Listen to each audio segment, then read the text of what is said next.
Fabiano e Bernardo. Isso, é Bernardo.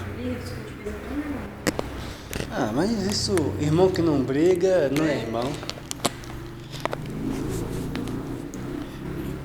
Isso não pode estar certo, não, mas... É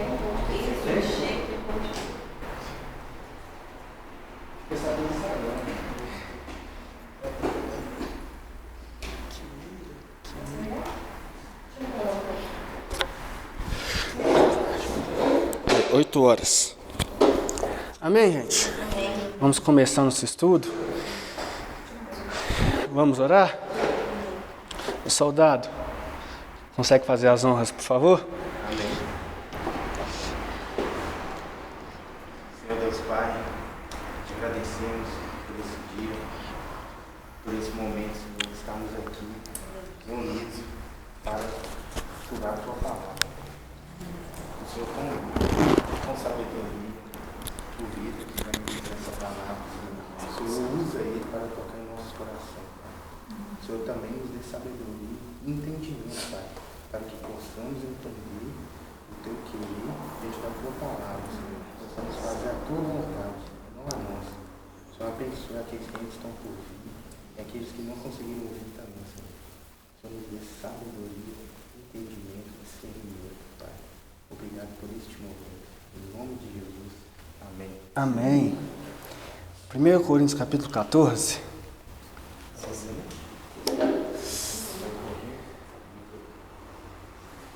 A gente vai hoje ler do 6 até o 12.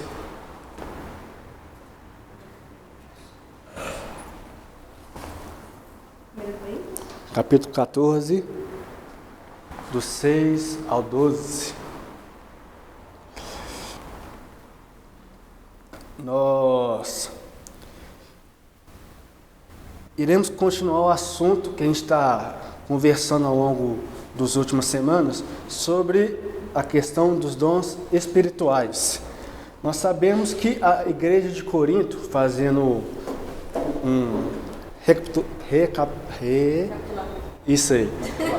recapitulação desse contexto, nós sabemos que a igreja de Corinto era uma igreja que era cheia de dons, tinha muitos dons, mas infelizmente esses dons não estavam sendo usados da forma correta.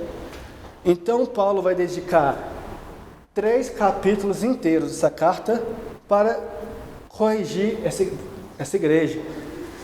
Então, a gente começa o capítulo 12, Paulo apresentando os dons. Paulo vai falar que existe dons de conhecimento e sabedoria, conhecimento de palavras de conhecimento, palavras de sabedoria, operar milagres, profecias, ensinamento do Espírito, variedade de línguas e a capacidade de interpretar essas línguas.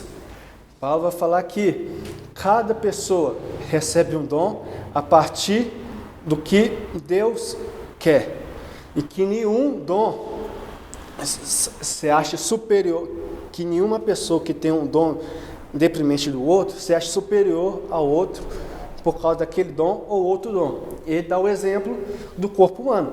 O corpo humano tem várias partes do corpo, cada um tem sua função. Nós precisamos de todas as partes do corpo para a gente viver bem. A gente não pode viver só com a mão e não ter o pé. A gente não pode viver só o pé se não tiver mão. Então, Paulo faz essa comparação entre os dons da igreja com o corpo. Que da mesma forma que os membros são muitos, são diferentes, têm funções diferentes, mas são todos importantes, os dons espirituais também são dons diferentes, para pessoas diferentes, mas todos têm a mesma função, que Paulo vai explicar que é a edificação da igreja, é o crescimento da igreja. Aí no capítulo 13, Paulo vai abrir um parênteses para falar sobre o maior dom, ou dom supremo, que é o amor. Que não adiantava nada uma igreja cheia de dons, uma igreja cheia do poder do Espírito, se não tiver o amor entre as pessoas. E Paulo vai explicar o que é esse amor. O amor era bondoso, era paciente, o amor não tinha ciúme, não tinha vaidade, não tinha interesse próprio. O amor tudo sofre, tudo crê, tudo espera, tudo suporta. O amor jamais acaba. E Paulo continua falando que esses dons que vocês têm hoje, esse conhecimento que vocês têm hoje é incompleto.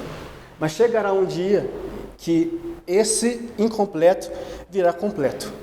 Ou seja, no dia que Cristo voltar, a gente não vai precisar mais dos dons de falar em línguas, não vai precisar de dons de falar sabedoria, porque o nosso conhecimento estará completo. Mas enquanto nós estamos completos, Deus nos deu esses dons. Mas a partir do momento que estiver completo, não vai precisar mais desses dons, mas não precisamos mais desses dons, vamos precisar do amor. Então, mesmo na vida eterna, mesmo na vida, na volta de Jesus, quando Jesus voltar, nós teremos o amor. E ele vai falar que a fé, a esperança e o amor permanecem, mas o maior deles é o amor.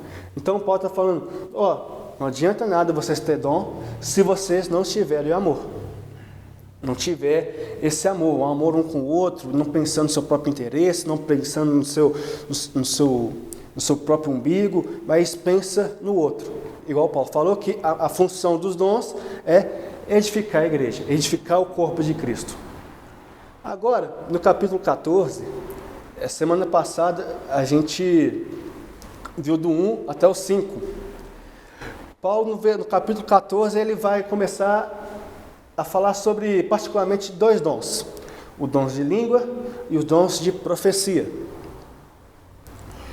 O Paulo vai começar a falar que, se vocês quiserem escolher um dom, se vocês pudessem escolher um dom, que vocês escolhessem o dom de profecia. E eu explico por quê. Que o dom de línguas, a pessoa se auto-edifica, mas se não há intérprete, as outras pessoas não vão entender. Mas de profecia, o dom de profecia serve para consolar, exortar e edificando, exortando e consolando. Não tem nada a ver com os profetas do Antigo Testamento que pregava a vida do Messias. Nós sabemos que as profecias do Novo Testamento, as profecias do Antigo Testamento é diferente das profecias de hoje.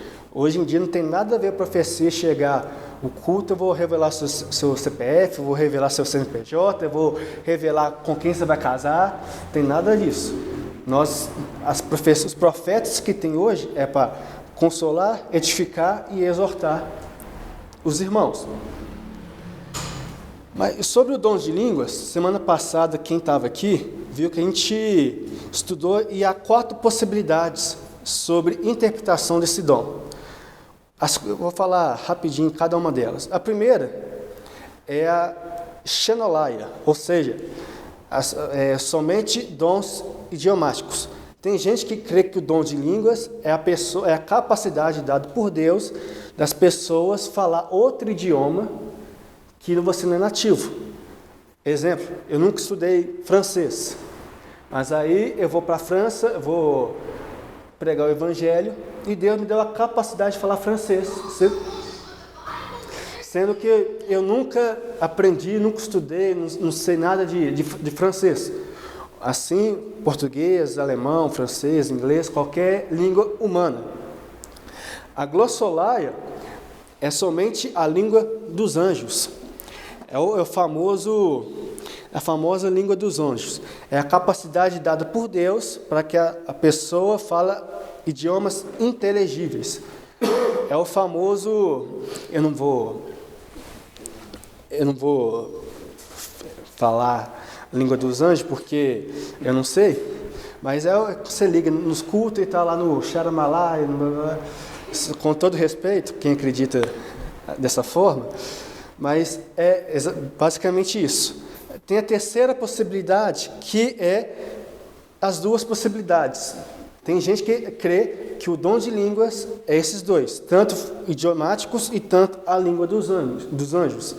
Então, há pessoas que falam a língua dos anjos, mas também conseguem falar idiomas humanos que nunca estudou. E por fim, tem o último caso, que é os cessacionistas, ou seja, os dons cessaram. O que é isso? Os dons, para esse grupo de pessoas, crê que os dons só eram usados, só eram...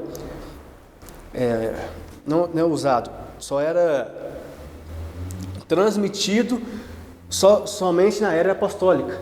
Então, os apóstolos morreram, João, Pedro, Tiago, Mateus, Paulo, esses apóstolos morreram, então os dons morreram junto com eles, morreram, entre aspas, foram para o caixão junto com eles. A gente não usa esses dons hoje em dia. Então, tem essas 4 possibilidades e é um debate interminável. Cada um, aqui na igreja mesmo, tem as 4 possibilidades aqui, cada um na Lagoinha. Eu conheço o pastor da Lagoinha, que só acredita só no primeiro, tem pastor que acredita só no segundo, tem pastor que acredita nos 2, e tem pastor que acredita que os dons cessaram, na Lagoinha. Eu falo na Lagoinha no contexto global. Então, é uma coisa que não é unânime. Não tem uma verdade absoluta. Não tem... É isso e pronto, acabou. Não, é várias possibilidades. Tende a, dependendo da denominação, tende a pensar de alguma forma. Se você é mais pentecostal, assembleano, vai pensar na língua dos anjos. Mas se você for numa igreja reformada, uma batista tradicional, uma presbiteriana tradicional, você vai ver que ou pode ser idiomas idiomáticos, ou quando a pessoa é mais calvinista, raiz mesmo, já chegando na sensacionalista, que não acredita nos dons, que os dons cessaram, que os dons era só para a época apostólica. Então é esse debate interminável. O pastor Mateus mesmo estava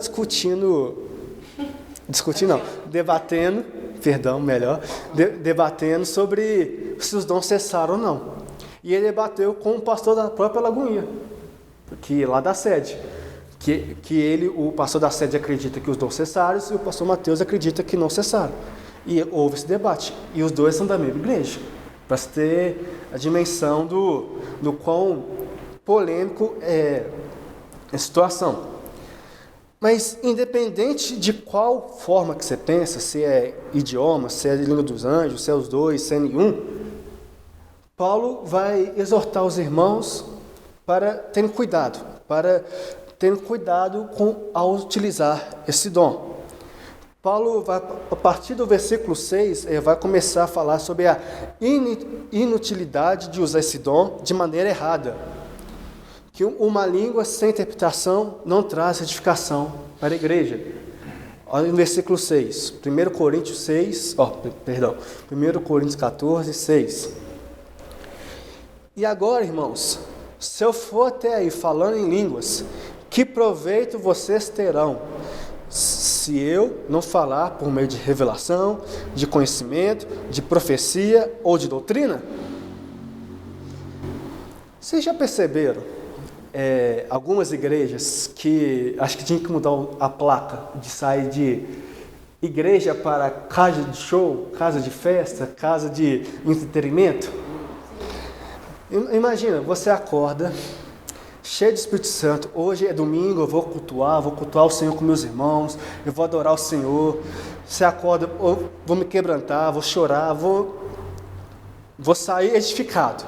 Aí você chega na igreja, aí no louvor começa: você é o espelho que reflete a imagem do Senhor. Ou quem te viu passando a prova e não te ajudou, um dia quando você estiver na glória, com que é a letra aqui? Quando você estiver na bênção, vão se arrepender. Hã?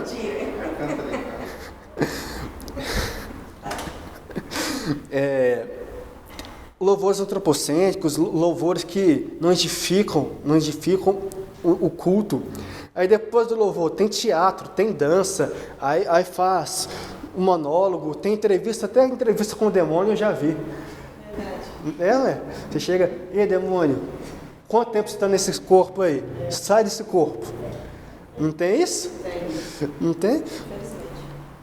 Aí tem o famoso reteté, tem fogueira santa, tem não sei o quê, não sei o quê. Eu não sou nada contra ter teatro, ter dança, ter essas apresentações no culto. Até engraçado, coincidentemente, o pastor Mateus postou um vídeo hoje sobre teatro na igreja. Não foi nada combinado, foi pura coincidência. Mas, enfim, o que eu quero falar é que às vezes a gente fica tão em entretenimento, chama as pessoas, tem que ver a luz, tem que ver não sei o quê, tem que ver, que acaba virando uma festa, uma casa de entretenimento. Aí continuando, aí chega na hora da palavra, antes da palavra tem o dízimo, aí só o dízimo já é 3 pregações, é 3 horas só para falar o dízimo. Parece que dentro do dízimo começa a pregar, mas depois tem a pregação. Aí chega na pregação, o pastor começa a contar da vida dele, da família dele, da esposa, do cachorro, do periquito, do papagaio. Ou tem pastor também que sobe no púlpito, achando que é palco de stand-up, para contar piada. Então você sai da igreja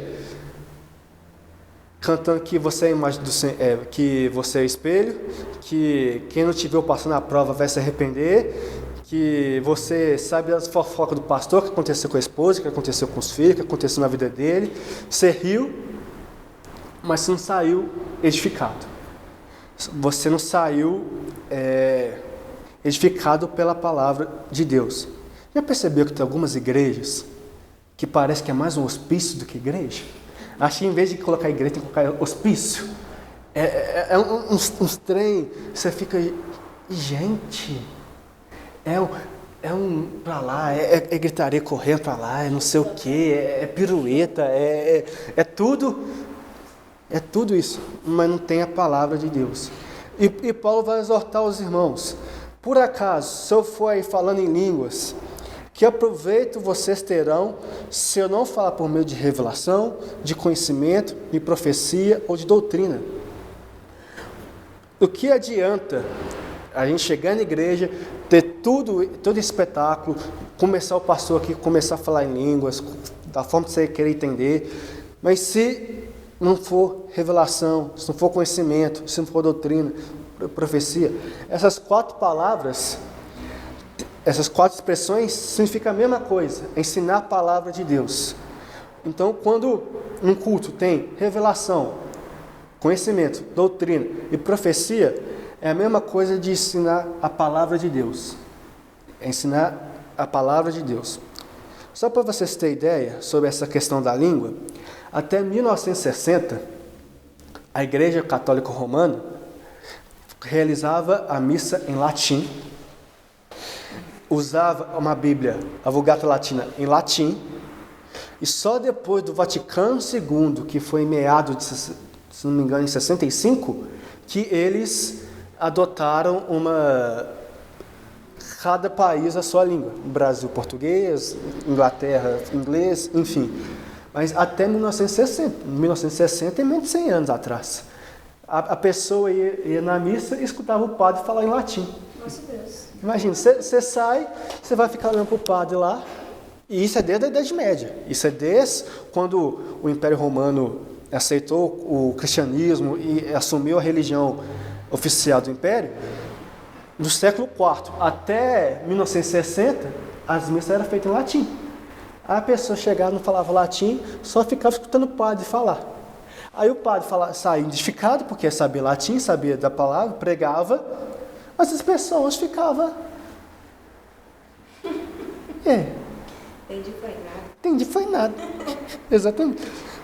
Para você ter ideia, isso era tão perigoso que foi a partir da Reforma Protestante que houve essa como posso falar, essa vontade de traduzir a Bíblia para os outros idiomas. Aí veio Lutero, que traduziu para o alemão, veio João Ferreira de Almeida, traduziu para o português, veio, não foi ele, mas ele pediu o rei da Inglaterra, King James, para traduzir a Bíblia para o inglês. e vários outros reformadores que traduziram a Bíblia para suas línguas. Por quê? Para o povo ler. Porque o povo chegava na igreja, sentava lá, escutava o padre em latim. E ficava, tá, beleza. E aí? Não é à toa, por isso que você vai numa igreja católica hoje em dia, tem aqueles vitrais, para o povo entender pelo menos o básico. Mas hoje, infelizmente, aqueles vitrais viram motivo de idolatria. Uma coisa que era para ser, uma coisa para, esqueci a palavra, um jeito mais fácil de entender, igual a gente faz com as crianças, pega o desenho e mostra, mas hoje virou motivo de idolatria. Então Paulo vai falar assim, se o culto não tiver revelação, conhecimento, doutrina e profecia, o que adianta? Nada vai adiantar você ir na igreja, não vai adiantar a dança, a apresentação, fogo de artifício, tem tudo, menos isso. Então, que a gente possa ter revelação, conhecimento, doutrina e profecia nos nossos cultos. E graças a Deus, aqui nessa igreja, nós temos isso. Nós temos estudos, nós temos células, nós temos os cultos, nós temos isso, mas que a gente possa continuar assim. Amém? No 7, a partir do 7, do 7 até o 11, Paulo vai dar alguns exemplos para exemplificar o seu raciocínio. Olha o 7. É assim com instrumentos inanimados, como flauta ou harpa, quando emite sons. Se não emitirem sons bem distintos, como se poderá reconhecer o que se toca na flauta ou na harpa? Eu amo música. Eu amo música. Mas eu não tenho dom nenhum para musical. Nossa, se deixar aqui... Não deixa, pode deixar. A líder do louvor está aqui, mas você vai ver, Deus vai me abençoar. Amém. Mas, imagina uma pessoa que não tem nenhum conhecimento de música e você entrega um instrumento para outra pessoa. O máximo que ela vai conseguir tirar, ela vai fazer uns sons nada a ver. Vai pegar um violão, não sabe qual que é o dó maior, qual que é o dó, qual que é o ré, vai pegar e ficar balangando lá a mão nas cordas, vai sair um som nada a ver, que com 5 minutos você vai falar, para aí, tá feio, chega, tá bom. É a mesma coisa aqui. O que vai adiantar tocar o instrumento se não tem harmonia? É a mesma coisa aqui. O que adianta ter sons bem distintos ou sem harmonia? Como se poderá reconhecer que se toca a flauta ou a harpa? É a mesma coisa, se a pessoa começa aqui chegando, começa a pregar inglês aqui. Começar em inglês. Quem sabe falar inglês? Vai entender. Mas quem não consegue falar inglês, vai sair da mesma forma que acontecia na igreja católica antigamente. E para o latim não entendia nada, ia embora sem entender nada. Então, quando Paulo ia edificar a pessoa, se auto-edifica, é porque a pessoa que prega inglês ou começa a falar em língua, vai depender da sua interpretação, a pessoa se auto-edifica. Mas as outras pessoas, se não tiver intérprete, não vai entender. Então, o primeiro exemplo não vai ter harmonia, igual os sons musicais, os sons que quando você toca um seleto grupo de acordes, sai uma harmonia, é aqui também. Se você tocar uns sons distintos, um som nada a ver, vai sair apenas barulho, não vai sair nada edificante, não vai sair nada que vai te edificar. No 8 é o mesmo exemplo, é só com um exemplo diferente. É a mesma coisa com um exemplo diferente. Pois também, se a trombeta der o som incerto, quem se preparará para a batalha? O segundo exemplo que Paulo usa é sobre o som de trombeta. A trombeta era sempre usada, tanto no Novo Testamento, tanto no Antigo Testamento, para alertar iminente guerra, ou mudar a tática de guerra. Então, lembra a história de Josué em Jericó? Eles chegam no muro, aí Deus pede para dar 7 voltas ao longo de 7 dias. Aí no último dia, eles teriam que dar 7 voltas. E ao fim dessas 7 voltas, os levitas tinham que tocar o trombeta, mas chofar é tudo a mesma coisa, e que o muro ia cair. Então, em várias passagens do Antigo Testamento, você vê em guerras com as trombetas, e cada som. Todo mundo aqui tem carteira de motorista? Mas você vai entender. Você tem, não tem? Tem. Você lembra, para ficar claro, você lembra quando você fazia o curso de teoria dentro da aula, outro professor ensinou sobre os silvos? Um silvio breve, 2 silvios breves, 1 silvio longo? E é isso, né? Se não me engano. É isso, né? Aí, ó. Então, cada som que o guarda apita, sim, tem um significado. Agora eu não lembro, porque já faz tanto tempo que eu tinha carteira. Mas se o policial apitar uma vez, tem um significado. Se apitar 2 vezes, tem outro significado. E a trombeta aqui é a mesma coisa. Se quem toca trombeta é trombetista, existe isso? O levita vai tocar a trombeta, você dá, eu estou chutando, não sei se é isso não, você dá um apito, é para o Israel atacar, se dá 2, para recuar, dá 3, para a direita. Mas agora imagina, você está na guerra, preparando para a guerra, aí o som da trombeta sai de forma incorreta. O capitão pede para as trombetas, dá um apito que a gente vai atacar. Aí, mas só que acontece é dar 2 apitos. Então vai bagunçar tudo. Ninguém vai entender mais nada. Todo mundo vai achar uma coisa, mas a ordem era outra.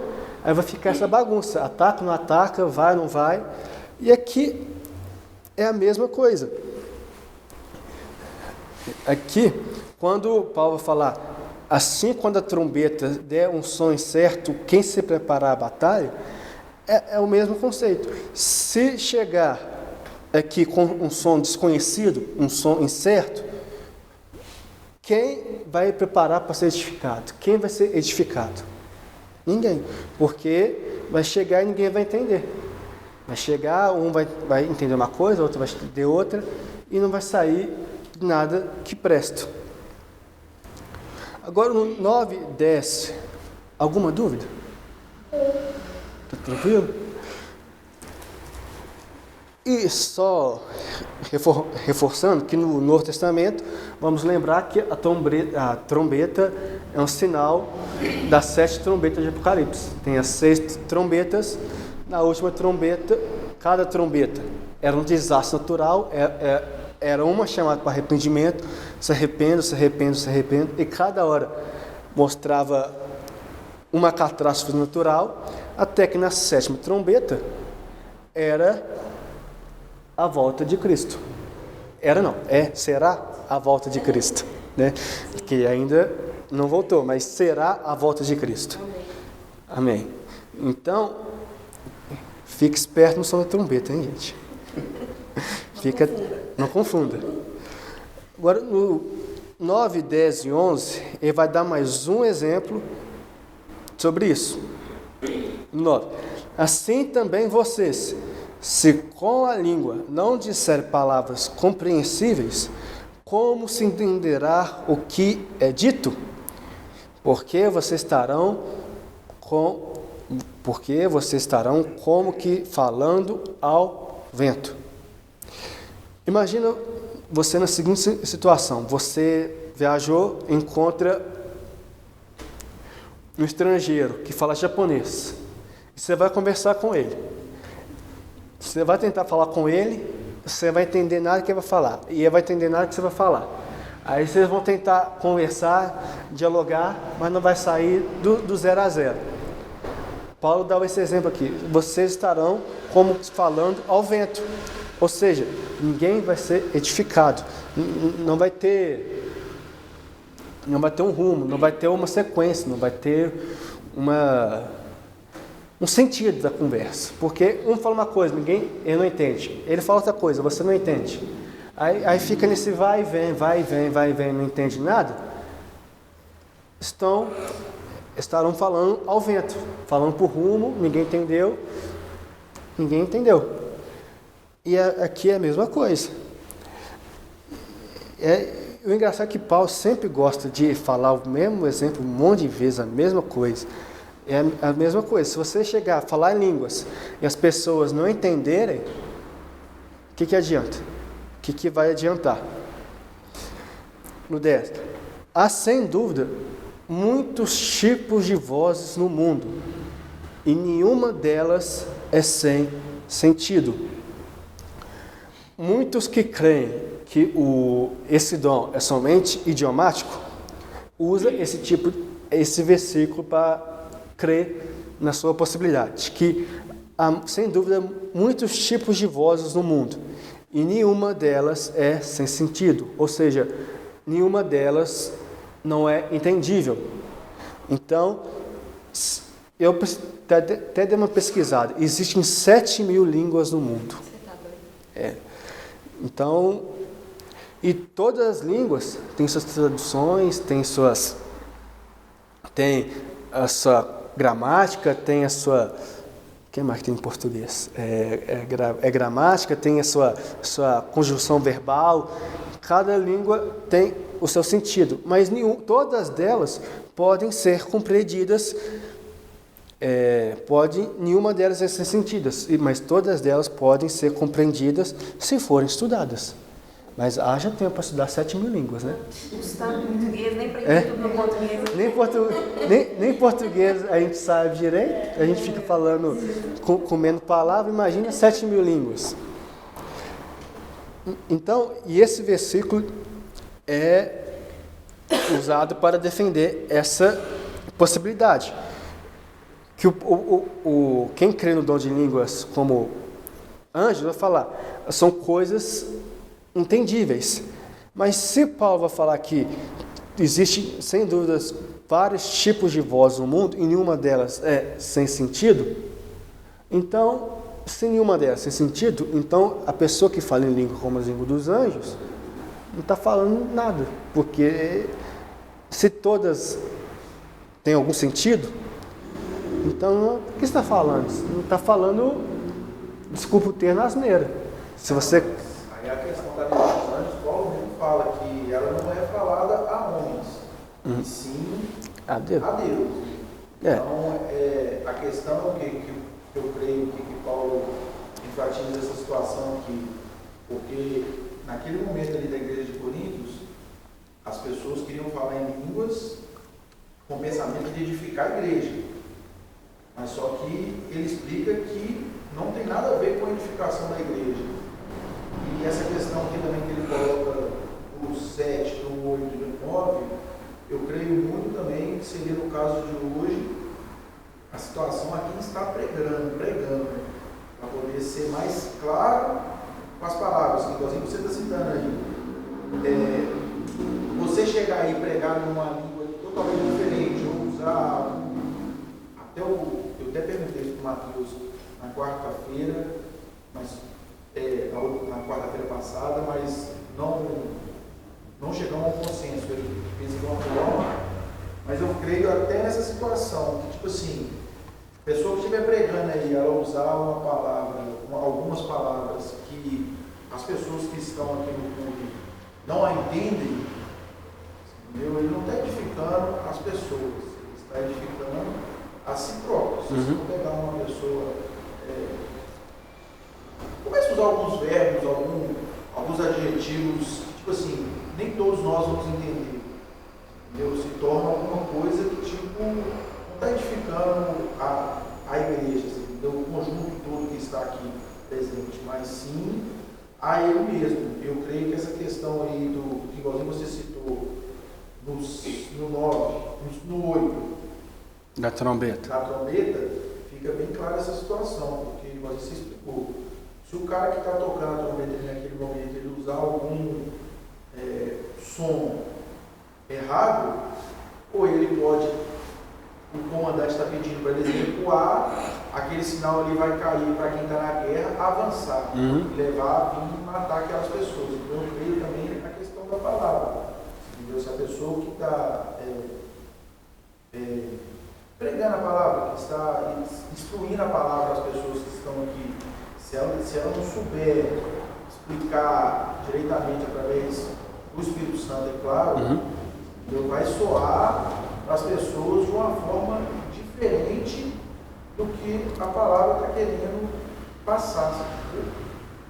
É nesse sentido que eu vejo que Paulo está querendo colocar aqui nessa passagem aqui. Entendi.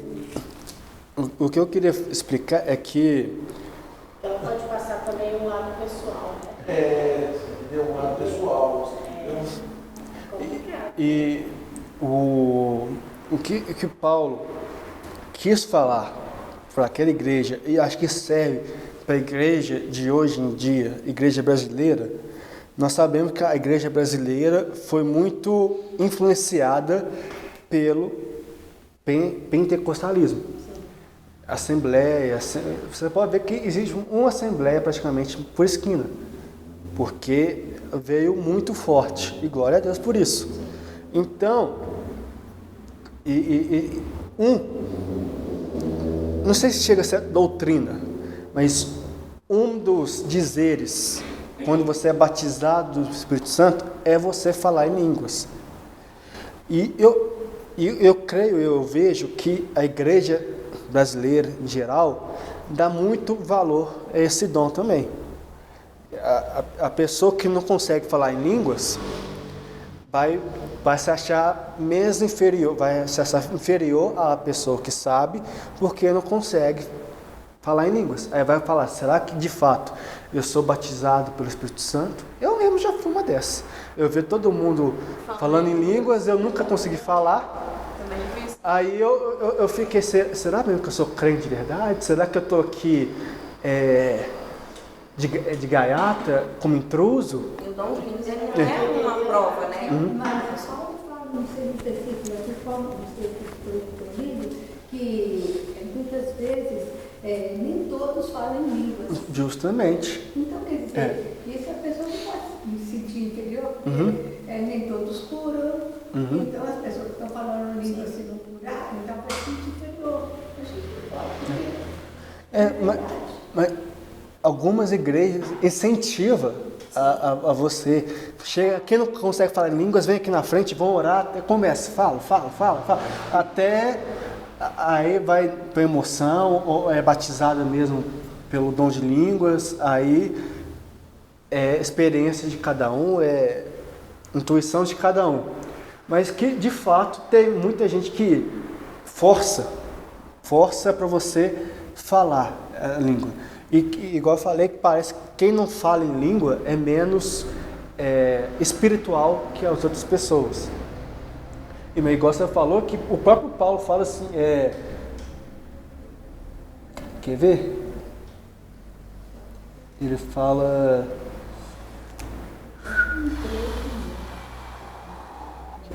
Aqui, ó, no 5.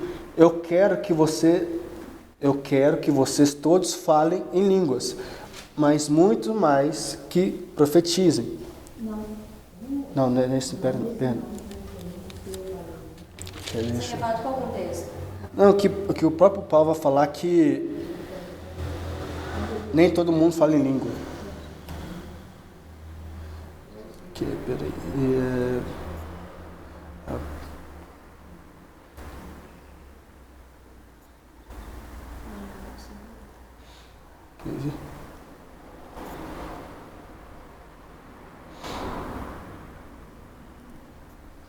E agora esqueci.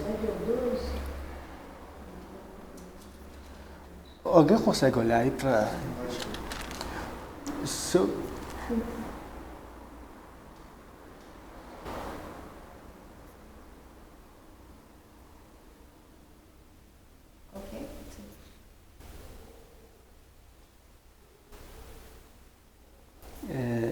de...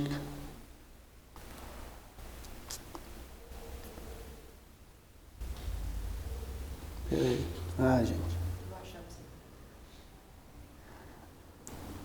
Enfim, enquanto ela vai procurando pra gente, enfim, mas é basicamente isso. Então, essa questão de falar línguas é muito polêmico. Eu enfatizo muito uma situação que eu aprendi quando eu fiz um curso na Lagoinha. Acho que é por causa da versão que eu estou Foi lendo. bem sério e eu levo isso muito para minha vida toda. O pastor entrou no primeiro dia de curso. Antes dele falar o nome dele, ele levantou a Bíblia e falou assim: vocês conhecem isso aqui? Todo mundo crente ali dentro daquela sala ficou olhando assim e ficou tipo vendo aquele negócio. A Bíblia. Ele falou assim: a Bíblia. Então, toda vez que vocês participarem de uma pregação, façam lá anotar, cheguem em casa e busquem ler e estudar o que foi pregado naquele culto, para vocês pararem de comer carne podre que eles te entregam em cima de cultos. Porque, como o Zé citou aqui, são muitas coisas que acontecem em cima do culto que vem muito do achismo. E essa questão que você citou, mas por eu não falar em línguas, eu me achava que eu não era convertido. Mas se você for para a palavra, em João 16, do 7 ao 11, vai falar muito explícito sobre isso, muito claro sobre isso, entendeu? Mas você fala, João fala ali: mas eu afirmo que para o bem de vocês eu vou, e se eu não for, o conselheiro não virá para vocês, mas se eu for, eu enviarei. Aí ele cita algumas coisas. Quando ele vier, convencerá o mundo do pecado e da justiça e do juízo. Aí aqui fica bem claro: do pecado, porque o homem não crê em mim. Então, quem nos convence a crer que Jesus é o Filho de Deus é o Espírito Santo. Da justiça, porque eu vou para o Pai e vocês não me verão mais. Do juízo, porque o príncipe deste mundo está condenado. Então, quem nos convenceu que Jesus é o Filho de Deus, não foi nós pelo nosso achismo, não foi nós pela nossa vontade, mas o Espírito Santo. Então eu creio no batismo com o Espírito Santo antes do batismo nas águas. Quem me convenceu a ter fé e participar do batismo das águas foi o Espírito Santo. Tem gente que crê que quem é batizado pelo Espírito Santo no ato da conversão, igual você citou. Mas tem muita gente que crê que um dos sinais do seu batismo do Espírito Santo é o falar em línguas. Tradução da linguagem de hoje. Aqui, 12 e esse é um deles, né? Não sei se tem outro. Tem todos pode curar, isso aí. todos em outras línguas. Então, tá vendo? Você interpreta todos, então falam todos em línguas. Na nova tradução da linguagem de outro está assim, nem todos são apóstolos ou profetas ou mestres, nem todos têm o dom de fazer milagres, nem de curar doenças, nem de falar em línguas estranhas. Aí continua, nem de explicar o que essas línguas querem dizer. É isso aí. 12:29. 29 e 30. 29 e 30, isso aí. Então é isso. Muita gente até perdeu. Você estava comentando. É basicamente isso. Então nem todo mundo vai conseguir falar em línguas da forma que você quiser entender, idiomático ou língua dos anjos. E as pessoas, por falta de próprio conhecimento bíblico, acham que é menos espiritual. E a igreja de Corinto era a mesma coisa. Achava que quem falava em línguas era mais espiritual do que a pessoa que não falava. Naquela época era assim. Hoje em dia, infelizmente, é assim muitas vezes, que a pessoa te força a você falar. Não, você tem que falar para ser batizado pelo Espírito Santo, não sei o que. E não é assim. Eu creio, igual você falou, que no momento que você convenceu que você era um pecador, que foi salvo pela graça, foi redimido pelos pecados, quando aceitou a Cristo, eu acho que aí você se faz morar do Espírito Santo. Mas voltando aqui, só para terminar aqui, parei no 10, né? 11. Mas se eu não entender o significado da voz, serei estrangeiro para aquele que fala, e ele será estrangeiro para mim. Então Paulo está falando, basicamente, se eu não entendo a língua de fulano de tal, e ele não entende a minha, eu vou ser estrangeiro para ele, eu vou ser estrangeiro, e ele vai ser estrangeiro para mim. Não vai ter uma comunicação. Vai ficar ou nos gestos, ou vai ficar no... E aí? Vai fazer o quê? Por isso que entra a parte do que o dom de línguas, né, para edificar a si próprio. Exatamente. E o 12. Assim também vocês, visto que desejam dons espirituais, procurem progredir para a edificação da igreja. Paulo termina esse seu raciocínio nesses 7 versículos falando assim: visto que vocês querem dons espirituais, Deus te dá esses dons espirituais, mas procure progredir nesses dons, não para a sua própria glória, o seu próprio mérito, a seu próprio interesse, mas para edificação da igreja. Tem aquela música, não sei quem canta, mas aqui: meus dons e talentos é a te servir, meus bens preciosos são teus. Então, quando Deus, cada um aqui tem seu dom, amém? Todo mundo crê? Então, quando Deus te dá esse dom, te capacita para esse dom, não é para você ganhar dinheiro, não é para você usar, humilhar outras pessoas, mas é para edificação da igreja. E lembrando que Paulo falou no capítulo 13, que tudo vocês façam pelo amor, que não adiantava nada você cheio de dons, mas se você não amasse as outras pessoas. E ele cita mais uma vez: ainda que eu fale a língua dos homens e dos anjos, se não tiver amor, serei como um bronze que soa ou como símbolo que retine. Ainda que eu tenha o dom de profetizar, que conheça os mistérios de toda ciência, ainda que eu não tenha tamanha fé a ponto de transportar montes, se eu não tiver amor, nada serei. E ainda que eu distribua todos os meus bens entre os pobres, se eu não tiver entregar meu corpo para ser queimado vivo, se eu não tiver amor, nada disso me adiantará. Então, Paulo fala, não adianta nada a gente ter nossos dons se não tivermos o amor. E quando a gente tem o amor, é para edificar a igreja, edificar o corpo de Cristo, é ajudar o irmão, cantar uma família sem qualquer falsidade, sem qualquer vaidade. É vaidade. Um só corpo, um corpo do Senhor. Que a Bíblia fala que nós somos o corpo de Cristo. E quando o próprio corpo, cada um tem, igual ele falou no 12, que cada corpo tem uma função, cada membro do corpo tem uma função, a gente também tem uma função. Uns é para ensinar, uns é para profetizar, outros é para consolar, outros é para curar. E que esse possa ser nosso desejo, usar nossos dons para progressão, para propagação, para expansão do Evangelho de Cristo e edificação da igreja. Amém? Entendeu? Não, que sempre no final você levanta a mão e faz uma pergunta. Hoje foi no meio. Amém, irmãos? Amém.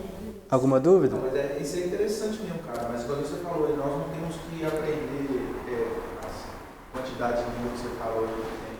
7 mil. 7 mil línguas. Mas é nós entendermos que nós somos um corpo, certo? E as pessoas que têm o conhecimento dessas línguas, elas também fazem parte desse corpo. A pessoa que está lá na Índia, lá, ela faz parte do mesmo corpo que a gente aqui no Brasil faz. A gente que tem o conhecimento do português, a gente que tem a pessoa que tem o conhecimento do inglês, elas fazem parte do corpo, do mesmo corpo que nós fazemos. Então, nessa dificuldade, às vezes, numa situação, você vai pregar, a Lagoinha até tem uma coisa interessante assim, você vai ser designado para outro país, você vai pregar lá, mesmo você não sabendo a língua, vai ter um intérprete lá que vai traduzir para aquela comunidade. Entendeu? Então, a gente tem que ter um entendimento disso, nós fazemos parte de um povo. E o dom que você tem é um, mas o dom que a irmã ali tem é outro, o dom que a irmã tem que é outro. Então, nós nos juntando, nós seremos úteis a um povo. Então, esse que é o interessante do cristianismo, a gente entender, entendeu? E é uma situação que eu acho muito interessante, até de um livro que eu estou lendo, que o cara cita uma coisa: se por algum instante nós pudéssemos esquecer placa de igreja e entendermos que todos nós somos irmãos, porque a palavra não vai falar igreja, congregação tal, congregação X, Y, ela vai falar que todos somos irmãos, todo aquele que crê é filho. Então, se eu creio e o irmão da outra congregação ali também crê, ele é meu irmão. Às vezes nós vamos ter diferenças teológicas, diferenças sobre interpretação, alguma coisa assim, mas somos irmãos.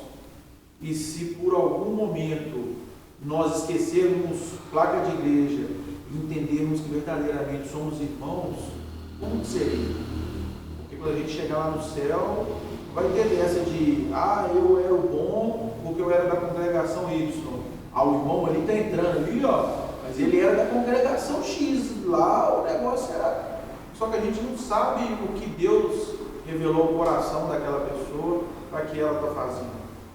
Entendeu? Então, o que eu creio muito nessa situação é que vai ser separado, não é a nossa missão de separar. Nós não somos os ceifeiros. Isso deixou muito claro que vai separar o joio do trigo. Quem vai separar o joio do trigo será o ceifeiro. Entendeu? Então, o que eu coloco muito, está me batendo muito nessas passagens que nós estamos estudando agora, principalmente o 14, o 13 e o 14, é essa situação do amor, sabe? Que às vezes no momento quando a gente quer colocar uma congregação melhor que a outra, nós estamos amando aquela pessoa ali como irmão mesmo? Nós estamos nos parecendo com Jesus? E é tão interessante que eu estava escutando uma pregação agora sobre isso.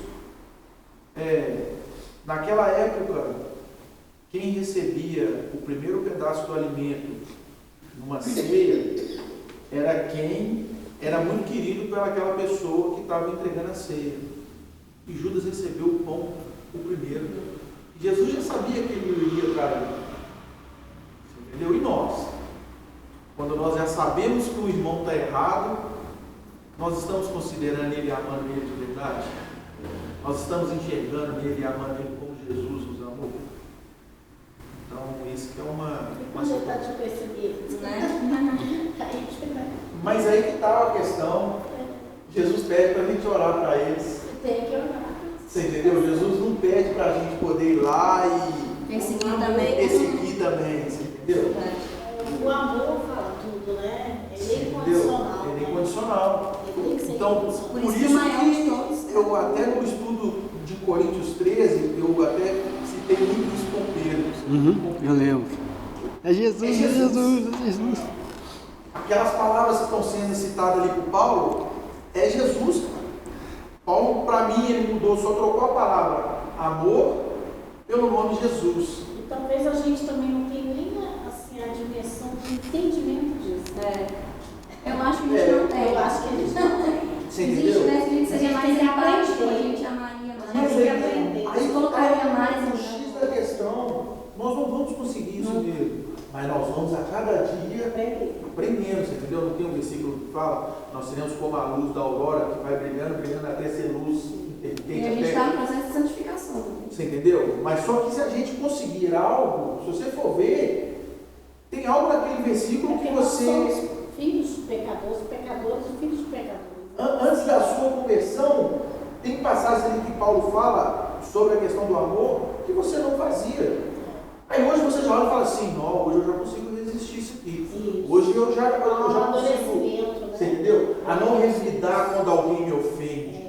Eu consigo, hoje eu consigo. Mas tem coisas que a gente ainda não consegue. Entendeu? Tem coisas que a gente ainda não consegue. Mas a gente saber respeitar esse processo. O que Paulo fala em 1 Coríntios 8 e Romanos 14 sobre suportar o irmão,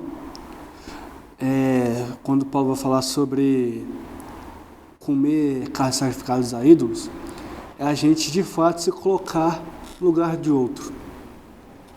As pessoas esquecem que o cristianismo não foi feito para a gente ser servido, foi feito para a gente servir. Ah, mas tal coisa não é errado, eu sei, mas o irmãozinho crê que isso é errado. Então, por amor que eu tenho a ele, eu não vou fazer isso, eu não vou comer aquilo, eu não vou usar aquela roupa. Por quê? Porque eu amo ele ao tal ponto de que se ele chegar a pecar pela roupa, pela comida, pela qualquer coisa que eu usar, que eu faço, que eu fale, eu vou me segurar, por amor a ele. Porque para não escandalizar o irmão. Nós vimos aqui o que é escandalizar, não é nada de ficar chocado, ficar... É uma coisa que escandalizar é levar o irmão a pecar. Levar o irmão a cometer o pecado. Então, isso é o cristianismo. Bem-vindo ao cristianismo. E nós somos uma comunidade. É você amar acima de todos. E é difícil. Porque... Uma palavra que se encaixa bem também, assim, é a misericórdia. Você tem misericórdia. Misericórdia, né? Então, assim, eu acho que, igual eu falei, a gente está aprendendo ainda, sabe? A gente ainda não tem essa... A gente está muito longe disso ainda. Essa maturidade. Maturidade espiritual mesmo. Sabe? Talvez, assim, será que nós somos capazes, né, de chegar nesse ponto, assim, né, que você tem que abrir mão de muita coisa, entendeu? Abrir mão de você mesmo, assim, né, seus prazeres, de tudo, assim, para você chegar nesse ponto de dizer assim, eu tenho misericórdia, entende? Eu acho bonito isso. Mas nem sempre você vai conseguir. Sabe? Mas aí que eu acho interessante, entendeu? Nós não vamos conseguir mesmo. Mas só quem consegue por nós é Jesus. É Jesus. Verdade. Porque se você for olhar pela palavra, eu enxergo uma passagem, para mim, se não é a mais, é uma das mais importantes, a questão de Pedro negar Jesus. Ele foi alertado. Jesus falou com ele, calma, você vai me negar ainda 3 vezes antes do galo cantar. Pedro foi embora. Não, vou não. Agora imagina isso na nossa congregação. Eu desvio, vou embora, saio pelaquela porta. Está amarrado. Levo o Vitor e o Igor comigo e nós voltamos a fazer o que nós praticávamos antes da gente converter. Escutando A isso. Thaís vai ter que ir junto, né? Pelo menos isso. Imagina como a congregação iria nos enxergar. Porque naquele momento ali, Jesus ressuscita ao 3º dia, encontra com Maria Madalena e fala assim, avisa aos meus discípulos e a Pedro. Mas cadê Pedro? Pedro foi o que negou, foi embora, levou o discípulo. Pô, Marcelo abandonou a caminhada, foi embora da igreja. Mas peraí, ele ainda está sendo lembrado da congregação? Ele ainda tem irmão ali de joelho orando pela vida dele? Então eu creio que isso é o afeto do amor, isso é a direção do amor, entendeu? Tem coisas que a gente não precisa usar com palavras, a gente não precisa de, o irmão foi embora, beleza, mas peraí, vamos orar pela vida dele? Vamos seguir uma caminhada do filho? As pessoas começam a julgar, né? Você está entendendo? Você está entendendo? A gente verdadeiramente tem esse amor parecido, pelo menos 1% com o de Cristo, de olha para você ver, Cristo encontrou com Pedro à beira da praia, Pedro pescando, Jesus já estava ali com fogo, com alimento, já tudo preparado, já esperando Pedro. Houve a multiplicação de peixes de novo, entendeu? E tipo assim, nós temos esse amor. Quando nós nos deparamos com pessoas que abandonaram a caminhada, ou que tem alguma conduta, igualzinho você falou, que leva o irmão a pecar, nós temos esse amor, a gente só não olhar para aquele que o irmão levou a pecar, mas olhar também aquele que está cometendo algo que não é do agrado da congregação? Você entendeu? Então, tipo assim, essa questão do amor, eu acho muito interessante, você entendeu? Né? Nesse ponto específico, a gente conseguir amar até quando as pessoas erram com a gente. Até quando as pessoas erram com a congregação. Igualzinho você citou aí a questão da roupa. A gente conseguir amar aquela pessoa que veio com uma roupa ali que não é adequada para o momento. Espera aí, cara. Às vezes aquela pessoa acabou de se converter. Ela veio do meio que aquilo ali para ela era normal. Acho que ela vai aprender a verdadeiramente se comportar como um cristão. Primeiro que quem convence Vai ser os cristãos do momento ali. Você está errado de andar com essa roupa? Ou ela, na convivência com as pessoas que já tem essa conduta, olhar e falar assim, eu tenho que mudar. No caso, só para encerrar, a gente ora aqui, no caso, quando eu falei sobre a roupa, eu falei, teoricamente, o contrário. Por exemplo, em algumas assembleias, mulher não pode usar calça jeans. Calça. Eu já fui que eu fui criticada, eu fui de calça. Aí. E eu orei por irmão lá que estava passando. Aí. E eu ficava me olhando assim. mais espiritual que está. Aí. Eu esqueci seu nome, minha irmã. Marlene. Imagina a irmã Marlene chega, vai numa assembleia, mas ela sabe que na assembleia o povo vai ficar olhando de olho torto para ela só porque está de calça. Aí na cabeça dela, por amor do meu irmão, eu não vou usar calça. Eu vou de vestido, eu vou de outro tipo de vestimenta, por causa que eu sei que lá posso fazer o outro pecar. Esse que foi meu ponto. A vestimenta não quer dizer que a pessoa usa roupa inadequada. Mas aí que é o X da questão, cara. Mas e aí? Qual que foi o ponto que ela, com a conduta dela, foi lá? Ela não estava indo com o pensamento assim, tipo assim, eu vou lá de calça, eu vou fazer meu irmão pecar, eu vou lá de calça, porque Cristo me conduziu até lá nesse momento, eu vou lá. E ela citou ainda, eu orei pelo irmão. Através da oração dela, aquele irmão pode ter recebido a cura. E recebeu. Você está entendendo? Você está entendendo, cara? O X da questão? Porque a gente coloca, tipo assim, isso aqui vai levar o meu irmão a pecar. Não sei se você colocou aí agora, ele lá, ir com a calça lá, para aqueles irmãos, é pecado. Mas quem conduziu você àquilo? É pecado, na Bíblia, a irmã usar calça? Você está entendendo? Então, tipo assim, eu vejo nesse sentido, sabe? Acho que a gente enfatiza muito Eu acho que tem muito lado pessoal. Vamos só orar aí, a gente libera, já são 9 horas. Aí eles põem isso como pecado. Amém? É coisa humana, não é de Deus. Não. Vamos orar aí. Pai, obrigado, Senhor, por essa noite. Obrigado, Senhor, por esse estudo, Pai.